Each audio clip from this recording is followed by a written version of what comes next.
Maayong adlaw kaninyong tanan.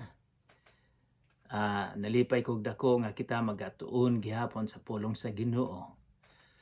Og nagapasalamat usab ako sa tanan nga mitabang aron nga kita makatuon niini, aron nga kita makahimo sa pagtuon sa balaan nga pulong. O gusto lang ko mangumusta kaninyong tanan. Murag wala maigo ang Pilipinas sa bagyo nga miagi, nagpataas lamang. Apan siguro kusog ang hangin, kusog ang ulan. Sometimes we need the rain kung init kayo. So wala gyud ta maigo, nagpataas lang. Kaya akong gilantaw sige sa weather report nga okay daya ang Pilipinas. Ang Northern Philippines, Luzon or Northern Luzon, nakatilaw usab og kusog-kusog nga hangin. Pero nagpasalamat kita sa Ginoo sa tanan. Pasalamat sa Ginoo dili lang sa mga maayo, kundi dili sa mga butang nga dili maayo. Kung nagkasakit kita o adunay mga problema, magpasalamat gihapon kita. Kay ang Ginoo adunay plano nga aduna kitay mga challenges sa kinabuhi. Unsa man siguro mahitabo sa kinabuhi kung ang tanan maayo lang. So sa dili pa kita magsugod, atong ihatag ang tanan sa atong Ginoong Hesukristo. Mag-ampo kita. Manindog kita og mag-ampo. Amahan namong langit nun, daghang salamat nga kami makatuon sa balaang pulong.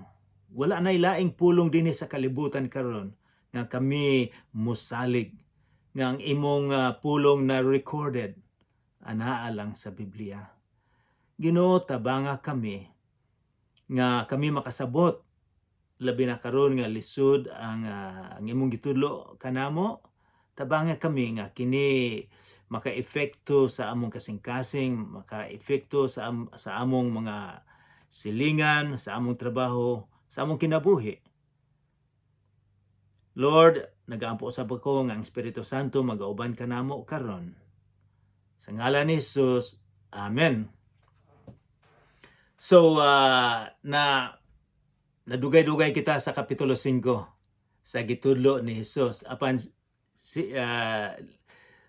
lisod man ang gitudlo og lalom-lalom, so nadugay kita og jutay. So mag-review. Dito atong mahibaw-an ni ining gisulat ni Mateo nga si Jesus dina sa bukid, dinhay mga disipulo na minaw og mao ni ang gitudlo niya og gitudlo usab kini kanatong tanan. Kini this is relevant sa atong panahon karon. Bisag nahitabo ni 2,000 years ago, apan okay this is relevant gihapon sa ato ani, ma-apply gihapon nato ni sa atong kinabuhi. So mag-review kita nga si Jesus naghatag og mingon siya kinsa tong malipayon. Kining ang giingon mao ni para ni sa mga tawo nga adunay paglantaw sa langit. Dinhi sa kalibutan, dinhi ato makita na kalibutanhon lamang mga butang temporary. Walay spiritual meaning. Ang giingon ni Jesus kanang espirituhanon, mga butang nga mulungtad og dugay. So mao ning gitudlo, malipay kamo nga kamo mga kabos makasasala nga kita miangkon nga kita makasasala kay kita mapasaylo kung og siya malipay kamo kung bulan kamo nagsubo kay lipayon sa Dios. Bulahan ang mapaniobsanon, bulahan katong naningkamot sa pagtuman sa kabubuton sa Dios. Bulahan ang maluluyon kay kaluy-an sa Dios. Bulahan ang naningkamot nga managdait ang katawhan kay isipon sila sa Dios nga iyang mga anak. Versikulo 10, bulahan katong gilutos, katong sacrifice sa para sa Ginoo. Mingon siya katong mga paglipay, pagmaya kamo kay dako ang ganti nga gitagana alang sa Ginoo. Daghang mga tao, mga Kristohano sa unang panahon, bisag karon gipamatay sila tungod sa atong Ginoo. Mingon si Jesus, maglipay kamo. And then versikulo 13 mingon si Jesus, kamo ang mga asin, kamo ang kahayag, walay lain nga gihatagan nga kamo asin sa dinhi sa kalibutan. Wala ang mga Kristohanon lamang. Versikulo 17, pagtulunan sa may tungod sa balaod, versikulo 17 hangtod sa 19, atong natun-an nga ang miani si Jesus dili nga gub-on ang gisulti sa Ginoo ni Moises, kundili iyang i-interpretar. Iyang miingon siya nga kamo napalayo na mog husto sa gitulo sa atong Ginoo. Ingon siya, ako ang mag-fulfill ni ana, kay ako ang walay sala, ako lang makahimo ni ana. So mingon siya, bisag gagmay, bisag pinakagamay guhit kayo sa Bible, sa Old Testament, sa New Testament, kini masunod gyud. Imagine dako ang paglantaw niya sa pulong sa Ginoo sa Bible. Mao nang kita gatuon kita karon. Daghang mga tao nga dili mo tuo nga ang Biblia importante apan si Jesus nga nagpakamatay kanato. Nga mibanhaw siya ang nagsulti. So paminawon gyud nato husto.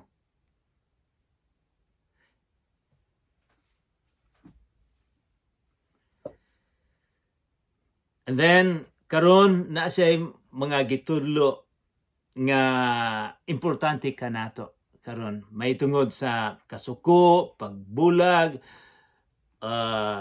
may tungod sa atong kaaway, kontra, gatudlo siya unsaon. Iyang gikumparar unsa may gihimo sa unang panahon nila ni Moses sa mga Hudiyo, unsa may mga practices, og mingon siya karon sa atoa unsa may atong himuon. So mingon siya lain ang ilaha, ibang interpretation, pero sa ako karon mao ni akong gisulti niya kaninyo. So atong bantayan as a review moadto tas 21. Pagtulunan may tungod kasuko. Kitang tanan masuko, ako masuko, ikaw masuko. So tanaw na to unsa may gisulti ni Jesus. Kay si Jesus nasuko man usab. Dili ba sa dihang ang templo, giabusahan ang templo, gihimong market, ginegosyo nila, gipangarutan ang templo, nasuko siya. Iyang gipangabog, iyang gitadyakan, ang mga lamisa, masuko usab si Jesus. So tanaw na to unsa may giingon niya. Pag tulo na may tungod sa kasuko, mingon siya, versikulo 21, nasayod kamo nga ang mga tao giingan kaniadto. Buti pasabot ang practices nila before. Unsay ang gipractice nila sa Jew, unsay gitulo ni Moses, o mingon siya, mao na inyong gihimo sa una apan karon. Mingon siya, mao na gitudlo 10 commandments. Ayaw pagpatay. Ang magpatay manubag niini sa hukmanan. So mao na gitudlo. So maayo pod kung ikaw magpatay, makatilaw ka sa hukmanan usab. Unsa may gisulti ni Jesus ang pagpatay. Versikulo 22, apan karon, mingon siya, karon ang akong itudlo. Sultian ko kamo nga ang masuko sa iyang isig katawo. So, ang masuko lang sa isig katawo. Dadon ngadto sa maghuhukom og ang mahingalag kuanggol ka sa iyang isig katawo, manubag niini ngadto sa labawng hukmanan. Labawng hukmanan capital, hukmanan sa Ginoo. Og bisan kinsa nga moingon nga buang ang iyang isig katawo, malagmit nga mahiagom sa kalayo sa impyerno. So, sa unang panahon, kung makapatay ka, makaadto ka sa hukmanan. Adunay sentensya, mingon siya apan karon, bisag masuko ka lang, nakapatay ka nagtao, maimpyerno ka na. Unsa may buti ipasabot ni Jesus ani? Nganong mingon man siya nga bisag masuko ka lang. Kay hay man gikan ang kasuko, ang kalagot. Di ba dinis kasing-kasing gatubo na? So mingon siya, bisag sa imo nang huna-huna sa sulod sa imong kasing-kasing, nakapatay ka na. Mao na giingon niya. Kay mingon siya, Isig katawo malagmit nga mahiagom sila sa kalayo sa impierno. Kay ang tanan nga nahitabo kanato gikan sa kasing-kasing. Ang pagpatay, ang kasuko nato bisag unsang butang gikan na sa kasing-kasing. Murag liso na. So sa pagsugod pa moingon si Jesus bisan nasuko ka, nakapatay ka na. So mutuo ba mo sa atong Ginoong Hesukristo? Kay ang tanan gikan sa kasing-kasing. Gusto niya nga ang kasing-kasing nato limpyo. Versikulo 23, busa, yaning gidungagan pa gyud. Inigdala na nimo sa imong halad ngadto sa halaran. Musimba ka, ug didto mahinumduman nimo nga nasilo kanimo imong isa ka tawo. Naa kay nasuko, naa kay nakaaway. Adto ka sa simbahan, mingon siya ayaw adto sa simbahan. Hunungan na. Biyaya ang imong halad atubangan sa halaran ug adtua dayon ang imong isig katawo. O pakig-uli kaniya. Unya balik sa halaran ug padayuna ang imong paghalad sa Dios. So imagine miingon si Jesus, muadto gyud ka, ikaw ang makipag-uli una kaniya usa ka mosimba. Dili dayta makasimba kung aduna pay mga kaligot-got, aduna tay kontra nga wala mapasaylo. Kinahanglan kita diay ang mag-una. Sayon ba ni o dili? Lisod ni kung wala si Jesucristo sa imong kasing-kasing. 25, kung may mukiha kanimo ug dadon kaniya sa hukmanan, pakighusay dayon kaniya. Samtang may panahon pa ug wala pa kamo moabot didto. Kay kung moabot na kamo sa hukmanan, itugyan kaniya sa huwes ug ang huwes motugyan kanimo sa pulis ug bilangguon ka kaniya. O magpabilin ka didto hangtod nga mabayran nimo ang tanan mong multa. So, ang buot na po sa atong Ginoong Hesukristo, kung adunay problema, adunay kasuko, kaligot-got, away, ikaw ang muuna nga makipag-reconcile, nga makipag-ayos. 25, pagtulunan mahitungod sa pagpanapaw. Another lesson sa pagpanapaw. Nakadungog kamo nga giingon kaniadto, ayaw pagpanapaw, naa sa 10 Commandments, na pulo ka sugo, ayaw pagpanapaw. Panapaw imong gikuha ang asawa o bana. So alaot ang mga anak. So sa unang panahon ayaw pagpanapaw, ayaw kuha bisag gwapa pa siya unsa. Sa unang panahon mayon siya ayaw pagpanapaw. Pero unsa may gisulti ni Jesus karon? Apan karon sultihan ko kamo nga bisan kinsay motan-aw sa usa ka babaye uban sa daotang tinguha. Imagine motan-aw sa daotang tinguha, nakapanapaw na ngadto kaniya sulod sa kasing-kasing. See, importante sulod sa kasing-kasing. Nakapanapaw na siya. Sa atong giingon na kini dako kay ning problema sa mga lalaki kay kung makakita og sexy naka-short, lain na ang huna-huna, makaingon na nga kung adunay daotang tinguha nakapanapaw na. Wala pa gani niya gikuha apan nakapanapaw na siya. Bisa galantaw lang siya apan galantaw siya nga ang tinguha gusto niyang kuhaon ng babae. Gasugod sa kasing-kasing. So ang tanan gasugod sa kasing-kasing. Ang gusto ni Jesus potlo na kamo na gasugod. For example, pananglitan si King David, si Haring David nga maoy dako kayong respetar ang mga Hudiyo.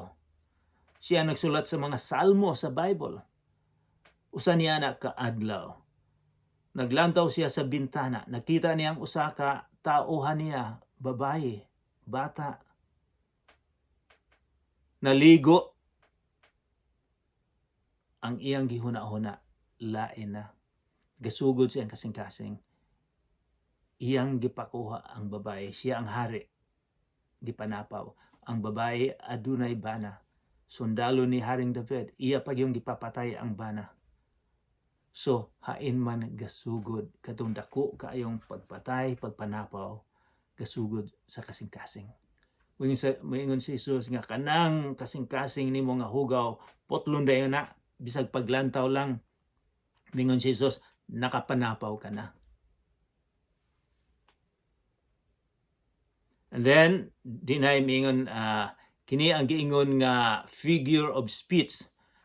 Literal translation, then figure of speech. Sa Binisaya, hulagway sa sinultian, hulagway, mao siguro na akong gilantaw sa Google, figure of speech. Mingon siya, may tulungan, mingon si Jesus, 29, verse 29, busa, kung ang imong tuong mata maka angin kanimo sa pagpakasala, lugita kini og ilabay kay mas maayo pa nga kawad-an ang imong lawas og usa ka bahin kaysa itambog ang tibuok mong lawas ngadto sa imperno. So, si Jesus, importante niya kaayo kay miingon siya, kana mga butang nga makapasala kanimo, kuha na, hunungan na. Versikulo 30, kung ang imong tuong kamot makaangin kanimo sa pagpakasala, putla kini og ilabay, mas maayo pa nga kawadan kag usa ka kamot kaysa itambog ang tibuok mong lawas ngadto sa imperno. Dako kay ang paglantaw ni Jesus nining mga sala. Kay ang equivalent ang imperno. Dili bot pasabot, figure of speech lang ni nga putlon ang kamot, ang mata, apan dinay usa ka Bible scholars nga sikat sa unang panahon, si Origen. Ang interpretasyon niya nga kay usay kay kung milantaw siya sa mga babae sa una, pareha nato, dautan ang huna-una niya. So, gipakuha niya ang duha niya ka itlog para dili na siya nga ang iyang huna-una sa paglantaw sa mga babae dili na dautan. Literal interpretation. Pero ang buot ipasabot ni Jesus nga hunungon na. Nayuban na ako'y nadungog nga usa ka tao. Miingon siya, dili nimo mapugngan ang usa ka langgam nga mobatog sa imong ulo. Apan mapugngan nimo nga siya magsalag sa imong ulo. Dili nato mapugngan kita makalantaw. Apan ayaw og ibutang sa imong hunahuna nga may plano ka na. Nga mauni imong himuon. Maunay na himo ni King David. Lantaw siya, pagkatapos iyang gibutang sa iyang hunahuna, iyang gihimo gikuha niyang babae. So maunay pagsugod, maunay gusto sa atong Ginoo nga putlon kung hain gasugod ka ng sala. Gasugod sa kasing-kasing. So imagine, maingin siya sa paglantaw lang sa usa ka babae nga masama ang intention, maingin siya you committed adultery na. Pagtulo na may tungod sa panagbulag, divorce sa among lugar diri, Canada, USA, daghang divorce. Apan ang divorce diri, kung mag-divorce ang husband, ang mga anak niya sa tibok niyang kinabuhi, bayra niya ang pagkaon sa mga bata, paeskwelahon niya until 21 years old. So, dili po basta-basta nga biyaan lang. May tungod sa pagpanagbulag. Sa karaan tugon, adunay panagbulag, adunay commandments sa pagbulag. Mingon siya, unsa may atong lantawon, unsa may itulo ni Jesus ani sa panagbulag. Versikulo 31. Giingon usab kani adto. So, sa ilang practices sa una o karon ang ako ang makipagbulag sa iyang asawa kinahanglan nga maghatag kaniya og sinulat nga pahibalo sa pagigbulag. So sa unang panahon sa practices nila nga magsulat lang ka, ihatag sa judge, bulagan na yung bulagan ng asawa, sayon kayo. Naiuban nga sa akong nabasahan nga bisan ang pagluto dili maayong pagluto, halang kayo dakang sili o asin, pwede asin ang pagkaon dili maayo, pwede na magsulat nga bulagan ka nako. O kang usa ka lalaki ang bana nakakita og bata gwapa kayo, pwede na niyang mabulagan ang iyang asawa, makaluoy naman kayo. Og miyon si Jesus, unsa may gisulti ni Jesus? Ulitin nato ang versikulo 31. Gingon usab kaniadto ang makipagbulag sa iyang asawa kinahanglan nga maghatag kaniya og sinulat nga pahibalo sa pagigbulag. Simple. Kaluoy naman mga babae nga dali lang bulagan. Kung adunay 10 ang anak, 5 kinsay mo pakaon anak. Mingon si Jesus 32, apan karon sultihan ko kamo nga kinsa katong mobulag sa iyang asawa bisan wala magluib. Kung kinsa toy magbulag, mingon siya makasala. Kay siya man ang hinungdan sa pagpanapaw unya sa iyang asawa kung magminyo kini usab. Bisan ang mga asawa kaniya makapanapaw usab. So gitudluan, giinterpretar sa atong Ginoo may tungod sa pagbulag. Ang gusto niya dili gyud magbulag. Mao nay pinakadako nga gitulo ni Jesus. Except nga kung ang asawa nimo mangitag lain. May regulasyon. So gitulo yun nga dili magbulag.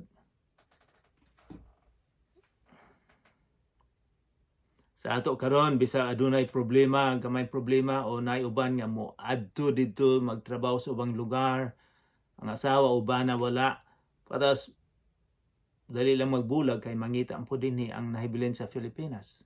So lisod kaayo. Mingon si Jesus, ayaw gyud magbulag. Pagtulunan mahitungod sa panaad, versikulo 33. Nakadungog usab kamo nga giingnan ang atong katigulangan kaniadto. So kaniadto the Old Testament. Ayaw pakiyasa ang imong panaad kun dili tumana ang imong gipanumpa ngadto sa Ginoo. So pananglitan, muutang ka. Yung ka bayran nako ni. Imo gyung sundo na imong gisaad nga bayran nimo. Or pananglitan na ang mag-asawa sa adlaw sa kasal moingon ka nga sa lisod sa kung magkasakit ka o mayo ang lawas o kung na kay kwarta o wala kay kwarta naagihapon mo except kung mamatay na. So apan karon ang uban ang saad dili nila i-fulfill ang saad, dili nila tumanon. Apan mingon si Jesus, bisag kung maglisod kamo, kung kasakit, may cancer ang mga asawa o wala, imo gyapon siyang mahalon. Bisag pobre mo, walay kwarta, mahalon gihapon nimo. Mao nay manuk tungod sa imong pagpanumpa. Mao nay gingon ni Jesus. 34 apan karon sultihan ko kamo. Ayaw gayud panumpa kung musaad ka. Ayaw panumpa sa langit kay ang langit mao ang trono sa Dios. 35 og sa yuta kay ang yuta mao ang tumbanan sa Jerusalem o sa Jerusalem kay kini mao ang siyudad sa halandong hari. 36 ayaw kamo panumpa bisan gani sa inyong ulo. Kay dili man kamo makapaputi o makapaitom sa usa ka lugar sa tibuok. Sa unang panahon sa ilang 2,000 years ago, manumpa sila nga sa akong ulo, sa akong naong, sa akong mata, ako ginang tumanon. Apan unsa gisulti ni Jesus 37, ingna lamang oo kun oo. O dili kun dili. Kung kay kung mosobra pa niini kana gikan na sayawa. So So ang bote pasabot kung naa kay gisaad imog yung tumanon. Kung dili ka makatuman inang dili ko kaya na, ayaw laging na nga kaya na ko na. O moingon nga pwede ba magtrabaho ka sa akong balay, swelduan ka nako anhini ning adlaw. Moingon ka oo mo ana ko. Apan dili di ka mo anha. Ang dapat ang kinahanglan gyud kung di ka makaana ina nga dili ko makaana. Or kung giimbitar ka ina nga dili ko makaana. Ayaw daghang balibad-balibad kundili gusto niya nga tinuod gyud ang imong gisulti. You have to tell the truth. And then pagtulunan may tungod sa panimalos, kitang tanan aduna kitay kaaway. Mga tao unsa siguro may tabo kung dili makahuna-una og panimalos. Pero kadaghanan sa mga tao gustong manimalos gyud. So, ingon siya, nakadungog kamo sa giingon kaniadto. That is verse 38. Ingon siya, mata, bayrag mata, eye for an eye, o ngipon, bayrag ngipon. So, buti pasabot sa ilang panahon, mao ni ilang gihimo sa ilang korte. Kung ikaw gisuntok nimo sa katawo ug nabutahan ang tuo niya nga mata, sa korte usab ang bayad, kuhaon pod ang usang mata nimo. Kung gisuntok nimo sa katawo, nahulog ang duha niya ka ngipon, ang duha niya ka tango, sa korte usab ang bayad, kuhaon ang duha nimo ka tango. Apan giabusan man na sa mga tao, kung gisuntok siya sa usa ka mata na bulag, manimalos, duha ka mata ang iyang ibulag, ang iyang himuon nga di na makakita. Or kung gisuntok siya, tulo ka tango ang nahulog, ay tanang tango iya nang gubon mo nang nasubra na. So, unsa may giingon ni Jesus ani? Minsan, apan karon sultihan ko kamo, versikulo 39, ayaw balusi ang nagbuhat kaninyog dautan. Wow! Ayaw balusi. Sayon ba ni ulisod? Kung sagpaon ang imong tuong aping, ipasagpa usab ang wala. Unsa may bote pasabot ni Jesus ani? Nga magpasagpa lang ba ta? Naibalo kita nga si Jesus masuko usab sa akong giingon ninyo dito sa templo. Nasuko siya husto, iyang gitumba ang mga lamisa, nagkuhan siya latigo, gipanglatigo niya. Unsa may bote pasabot ani nga sa una kong panahon ang mangsagpa dako kaayo ning insulto nila. Mura ning insulto gyud sa ilang panahon. Mao na ang bote pasabot ni Jesus nga kung ikaw insultuhan, okay lang magpaubos ka. O kung ikaw sagpaon, ingon ba siya balusin nimo?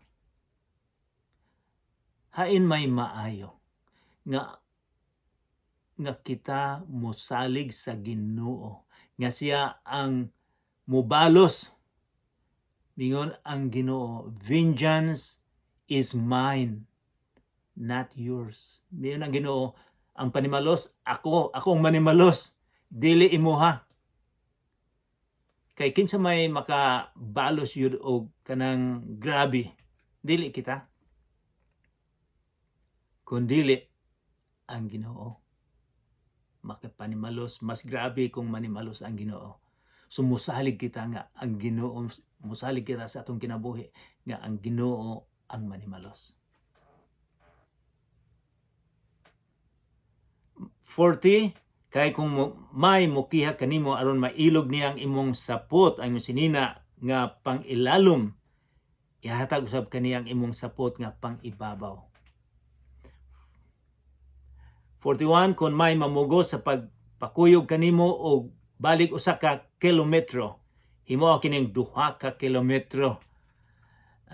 Kinigod sa unang panahon ang mga Romans, mga Romano, mga sundalo, naagay balaod nga basta ug naa siya karga, ang mga citizen iyang sugoon nga mukarga usa ka kilometro. Mao ginay balaod. Apan miingon si Jesus, dili lang usa ka kilometro. Himuon ang 2 ka kilometro nga mutabang ka. Buti pa sabot imo siyang gigugma bisag kontra nila ning mga Romano. Kay kung may muhangyo kanimo, versikulo 42, ug usa ka butang ihatag kini kaniya og ayaw balibari ang buot muhulam kanimo. Kung unsa may mahitabo kung wala kay kwarta na ay muhulam. So musulti ka lang sa tinuod nga, sorry, wala ako'y kwarta. Ayog ina nga, balik-balik lang dire. Mingi si Jesus, kung buti pasabot ani kung naa kay kwarta, pahulam man nimo. Kay naa magay tinuod gyud nga gutom na walay mapakaon sa anak. Nagikinahanglan pod. Naapoy mga tao nga adunay panahon na pobre, walay makaon tungod kay tapulan. Nagbarkada lang, naay kwarta pero iinom-inom lang. Apan naamig tinuod nga nagutuman. So, mingon si Jesus, ayaw balibari ang buot muhulam kanimo. Gugma alang sa kaaway. So nagtulo si Jesus, unsa may atong himuon sa atong kaaway? Sa atong kaaway kinahanglan ato usab nga awayon. Di ba mao nay normal kanato. 43, nakadungog kamo nga giingon kaniadto. Higugma ang imong mga higala o dumti ang imong mga kaaway. Murag marang-arang ni sa unang panahon. Higugma ang imong higala. Normal imong higugmaon. Maayo na sila, barkada. Pero dumti ang imong kaaway. Unsa may gisulti ni Jesus? Apan karon, sultihan ko kamo, higugmaa ang inyong mga kaaway og higugmaon og pag-ampo kamo alang sa mga tawo nga nagpasipala kaninyo. Mao ni gisugod ni Jesus sa mga tawo nga iyang gipreparar aron mga makapuyo dito sa langit. Sa dili gusto sa langit, it doesn't matter. Pero sa mga tawo nga muingon nga ako Kristohanon, ako siging gasimba, member ako dito sa church nani, pare ni siya ha. Kining sugo nga higugmaon nimo imong kaaway o pag-ampo. Unsa may mahitabo kung mag-ampo kita sa atong kaaway? Mawala ang atong kasuko kung ato silang giampo. O ang taong nasuko nimo tungod kay nag-ampo ka sa Ginoo. Ang Ginoo makahimog mga butang sa iyang kasing-kasing, makapalumo sa iyang kasing-kasing. Versikulo 45, apan karon aron makita nga kamo unsay reason, adunay rason di ay. Aron makita nga kamo matuod nga mga anak sa inyong amahan sa Ginoo ha, matuod mo. Na ay fake, na ay dili. Ang fake, dili nila nahimuon nga atua sa langit. Kay siya, sa walay pagpili, nagpasidlak sa iyang adlaw ug naghatag og ulan ngadto sa mga matarong ug sa mga makasasala. Gigugma sa Ginoo ang makasasala usab. Mao nang gusto niyang mahigugmaon usab nato. Ngano magpaabot man kamo og ganti sa gikan sa Dios kung ang inyong gihigugma mao lamang kadtong mga tawo nga nahigugma kaninyo. Wala kayo ganti. No price. Dili ba bisan gani ang mga kobrador sa buhis nagbuhat man niana?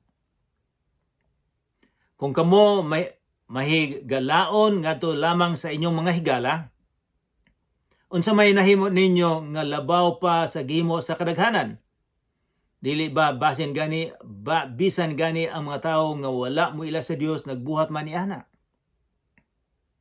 48, kinahanglang maghingpit kamo aron nga hingpit ang inyong ama ingon nga hingpit ang inyong amahan nga atua sa langit. Hingpit unsa may but ipasabot niini nga hingpit sa original. Sa original nga Grego miingon telios, maturity.